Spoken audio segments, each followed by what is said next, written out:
तीर्थंकर भगवान अनंतनाथ। विगत दिनों से आचार्य स्वरूप गुप्त तीर्थंकरों का जीवन वृतांत इतने सजीव रूप से वर्णन कर रहे हैं कि समस्त नगरवासी मंत्रमुग्ध होकर उस वृतांत को सुनते हैं। जब उस नगर के राजा धर्मवीर को मुनिराज द्वारा वर्णित तीर्थंकरों के जीवन वृतांत का पता चला तो वह भी आज वन में अपनी रानियों सहित आ पहुंचा। आचार्य स्वरूप गुप्त राजा एवं प्रजा को समान भाव से ही देखते हुए तीर्थंकर भगवान अनंतनाथ का जीवन परिचय बताते हुए कहते हैं कि भगवान अनंतनाथ पूर्व के तीसरे भव में धात की खंड में अरिष्ट नगरी के राजा थे। उनका नाम था पद्मरथ। वहां राज वैभव के बीच रहते हुए भी उनका चित्त पापों से सदैव अलिप्त और जिनेंद्र भगवान की भक्ति में लिप्त रहता था। एक दिन भगवान स्वयं प्रभु उनकी नगरी में पधारे। चारों ओर आनंद मंगल छा गया। भविष्य में होने वाले तीर्थंकर राजा पद्मरथ संपूर्ण भक्ति भाव के साथ भगवान स्वयं प्रभु के दर्शन करने हेतु उनके समीप गए। वहां उन्होंने भगवान के समभ शरण में बैठकर उनकी कल्याणमयी वाणी को सुना। उसे सुनते ही वैराग्य पूर्वक चिंतन करने लगे कि जीव का शरीर के साथ रंच मात्र भी संबंध नहीं है, किंतु फिर भी अज्ञानवश यह जीव इस शरीर की सेवा करता है। यह शरीर तो क्षणभंगुर है, किंतु मेरी आत्मा सदैव रहने वाली है। इस प्रकार राजा पद्मरथ का चित्त संसार से विरक्त हुआ। उन्होंने स्वयं प्रभु केवली भगवान के चरणों में जिन दीक्षा ग्रहण की, 11 अंग का ज्ञान प्रकट किया और दर्शन विशुद्धि आदि 16 कारण भावनाएं भाकर तीर्थंकर नाम कर्म की प्रकृति का बंधन किया। 4 प्रकार की उत्तम आराधना सहित प्राण त्याग कर वे अच्युत स्वर्ग में इंद्र हुए। जब स्वर्ग में उनकी आयु के मात्र 6 माह शेष थे, तब भरत क्षेत्र की अयोध्या नगरी में इक्ष्वाकु वंशी महाराजा सिंहसेन राज्य किया करते थे। उनकी पत्नी का नाम था महारानी जयश्यामा। राजमहल के प्रांगण में प्रतिदिन करोड़ों रत्नों की वर्षा होने लगी। महादेवी जयश्यामा को धर्म के उत्तम विचार आने लगे और कार्तिक कृष्ण प्रतिपदा की रात्रि में उन्होंने मंगलमय उत्तम 16 स्वप्नों को देखा। प्रातःकाल होते ही महाराजा सिंहसेन ने महारानी जयश्यामा को इन 16 स्वप्नों का उत्तम फल बताते हुए कहा कि हे देवी, आपके गर्भ से तीर्थंकर का जीव जन्म लेने वाला है। जब यह बात माता को एवं सभी नगरवासियों को मालूम हुई, तब न केवल अयोध्या नगरी में अपितु इंद्र ने स्वर्ग में भी तीर्थंकर भगवान श्री अनंतनाथ के गर्भ कल्याणक का महोत्सव मनाया। तत्पश्चात ज्येष्ठ कृष्ण द्वादशी को अयोध्या में बालक अनंतनाथ का जन्म हुआ। 13वें विमलनाथ तीर्थंकर के पश्चात 9 सागरोपम के असंख्यात वर्षों बाद 14वें तीर्थंकर का अवतार हुआ। उनके अवतार के पूर्व असंख्यात वर्षों तक भरत क्षेत्र में जैन धर्म का अभाव हो गया था। तीर्थंकर का अवतार धर्म की वृद्धि के लिए ही होता है। जब बालक अनंतनाथ का जन्म हुआ, तब इंद्र बालक अनंतनाथ को सुमेरु पर्वत पर जन्माभिषेक हेतु ले गया। जन्माभिषेक के पश्चात इंद्र ने तीर्थंकर की स्तुति की एवं बाल तीर्थंकर के दर्शन कर उसे इतना महान आनंद हुआ कि उसने उनके समक्ष तांडव नृत्य किया। हे आचार्य, उनके शरीर की विशेषताएं क्या थीं? भगवान अनंतनाथ की आयु 30 लाख वर्ष की थी और उनके शरीर की ऊंचाई 50 धनुष थी और स्वर्ण वर्ण था। से ही चिन्हधारी बालक अनंतनाथ बड़े ही अद्भुत प्रकृति के थे। 7.5 लाख वर्ष तक वे युवा के रूप में रहे। सर्वोत्कृष्ट भोग सामग्री उनके लिए सदैव उपस्थित रहती थी, किंतु फिर भी उनका चित्त आत्मा की सेवा करने में ही लगा रहता था। कुछ समय पश्चात महाराजा सिंहसेन ने युवराज अनंतनाथ का राज्याभिषेक किया। अयोध्या के राज सिंहासन पर उन्होंने 15 लाख वर्ष तक राज्य किया। एक दिन ज्येष्ठ कृष्ण द्वादशी को जब महाराजा अनंतनाथ का जन्मदिन था और उनकी आयु 22.5 लाख वर्ष की थी, फिर आगे क्या हुआ? क्या वे पूरे जीवन काल राज्य ही करते रहे?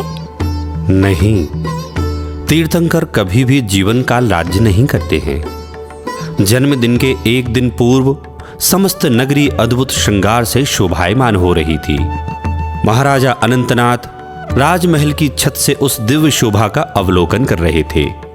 इतने में आकाश से भारी गड़गड़ाहट के साथ प्रकाश की एक तेज रेखा खिंची और एक तारा टूटकर गिर गया, अर्थात उल्कापात हुआ।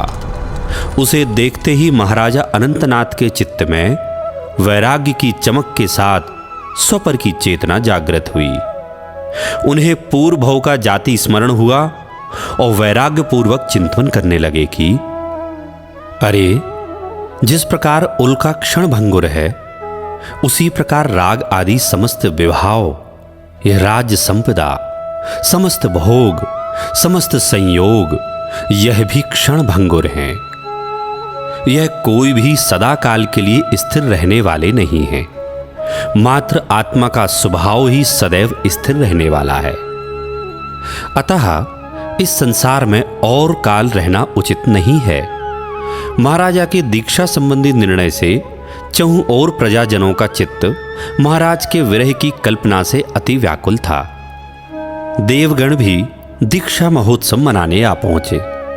यह कहने में बिल्कुल भी आश्चर्य न होगा कि जन्म का उत्सव दीक्षा के उत्सव के रूप में परिवर्तित हो गया। लौकांतिक देवों ने आकर महाराजा अनंतनाथ की स्तुति की एवं उनके वैराग्य की अनुमोदना की और उसी समय इंद्र सागर दत्ता नामक पालकी लेकर आ पहुंचा। सागर के समान गंभीर प्रभु ने सागर दत्ता पालकी में बैठकर ज्येष्ठ कृष्ण द्वादशी के दिन सहेतुक तपोवन की ओर गमन किया। तो क्या फिर उनका जन्मोत्सव नहीं मनाया गया? जन्मोत्सव हेतु आए 1000 राजा भी प्रभु के साथ तपोवन की ओर चले गए और उन्होंने भी राजा अनंतनाथ के साथ दीक्षा ले ली। एक तीर्थंकर के साथ 1000 राजाओं को दीक्षित देखकर अयोध्या नगरी के समस्त नगरवासी वैराग्य की अनुमोदना कर रहे थे। मुनि दीक्षा धारण करने के पश्चात मुनि अनंतनाथ को मनःपर्यय ज्ञान की प्राप्ति हुई। 2 दिन तक उपवास करने के पश्चात मुनि अनंतनाथ साकेतपुरी नगरी में पधारे। तब वहां राजा विशाख ने उन्हें भक्ति पूर्वक प्रथम आहार दान दिया। मुनि दशा में विचरण करते करते प्रभु अनंतनाथ 2 वर्ष पश्चात उसी अयोध्या नगरी के तपोवन में पधारे जहां पर उन्होंने दीक्षा ग्रहण की थी। चैत्र कृष्ण अमावस्या के दिन शुक्ल ध्यान के द्वारा केवल ज्ञान रूपी महालक्ष्मी को प्रकट किया। 14वें तीर्थंकर अनंतनाथ 13वें गुणस्थान में परमात्मा पद को सुशोभित कर रहे थे। देवों के द्वारा अद्भुत शोभायमान समविशरण की रचना की गई। 5.5 योजन बड़ी उनकी धर्मसभा में जय आदि 50 गणधर एक साथ उनकी दिव्य ध्वनि का रसपान करते थे। कुल 66,000 मुनिराज, 1,08,000 आरिकाएं, 2 लाख श्रावक और 4 लाख श्राविकाओं का चतुर्विध संघ प्रभु के साथ मोक्ष मार्ग पर चल रहा था। मुख्य आरिका सर्वश्री थी। उनकी दिव्य ध्वनि में क्या आया? उनकी दिव्य ध्वनि में आया कि जो वीतरागी, सर्वज्ञ और हितोपदेशी हैं, उन्हें सच्चा देव कहते हैं। जो किसी से ना तो राग करता हो ना द्वेष करता हो, वही वीतरागी है। जिसके ज्ञान का परिपूर्ण विकास हो गया हो, जो 3 लोक की सभी बातों को एक साथ जानते हो, वही सर्वज्ञ हैं। और उनका ही उपदेश हित करने वाला होने से हितोपदेशी है। उस ही देव की वाणी को शास्त्र कहते हैं। वे वीतरागी हैं और उनकी वाणी भी वीतरागता की पोषक होती है। उस वाणी में तत्व का उपदेश आता है। जो सदा आत्म ध्यान में, स्वाध्याय में लीन रहते हैं, सर्व प्रकार के आरंभ और परिग्रह से सर्वथा रहित हैं, विषय भोगों की लालसा जिन्हें लेश मात्र भी नहीं, ऐसे तपस्वी साधुओं को गुरु कहते हैं। उनके समव शरण में दिव्य ध्वनि के माध्यम से 7.5 लाख वर्षों तक अनेक जीवों ने सम्यक दर्शन की प्राप्ति की। धर्मोपदेश करते करते भगवान अनंतनाथ ने 7.5 लाख वर्ष तक विहार किया और करोड़ों जीवों को मोक्ष मार्ग में लगाया। अंत में जब 1 मास आयु शेष रही, तब सम्मेद शिखर की स्वयंभू नामक टोंक पर आकर वे योग निरोध पूर्वक स्थिर हुए। वहां शुक्ल ध्यान के द्वारा विहार एवं वाणी दोनों रुक गए। जिस दिन उन्हें केवल ज्ञान हुआ था, उसी तिथि अर्थात चैत्र कृष्ण अमावस्या को संपूर्ण योग निरोध करके भगवान अनंतनाथ तीर्थंकर अन्य 7,000 मुनिराजों सहित मोक्ष को पधारे। बोलो तीर्थंकर अनंतनाथ भगवान की जय हो। तुम हो अनादि अनंत जिन, तुम ही अखंडानंत हो। तुम वेद विरहित वेद विद, शिव कामिनी के कंत हो। तुम संत हो, तुम भव जलधि के अंत हो। तुम में अनंतानंत गुण, तुम ही अनंतानंत हो।